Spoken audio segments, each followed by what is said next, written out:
The US and China are the world's two biggest military superpowers. But who's stronger in 2025? Both nations are racing to develop advanced weapons, expand their navies, and dominate space. So, if war broke out tomorrow, who would come out on top? Let's break it down. The US spends more on defense than the next 10 countries combined. China's actual spending is likely much higher. Some estimate over $700 billion when including secret projects. But money isn't everything. China gets more bang for its buck with cheaper labor and manufacturing. The US dominates with 11 nuclear-powered aircraft carriers. China has 3, and they're smaller. But China has a terrifying weapon: hypersonic carrier-killer missiles designed to sink US ships from 1,000+ miles away. If war happens in the Pacific, carriers might not survive.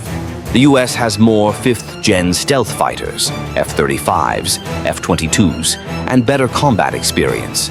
But China's J-20 is catching up fast, and they're producing them at an alarming rate.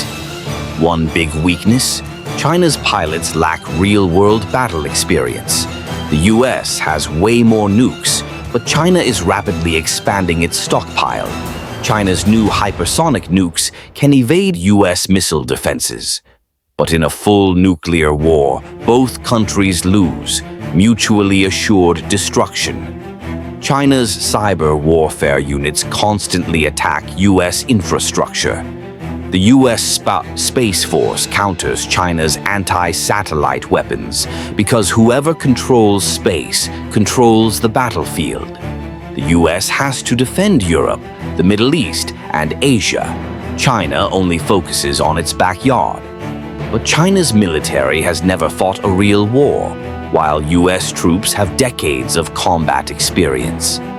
Right now, the US still has the edge in technology, experience, and global reach. But China is closing the gap fast, and in a war near Taiwan, their home field advantage could be decisive. One thing's certain, a US-China war would be catastrophic for the entire world.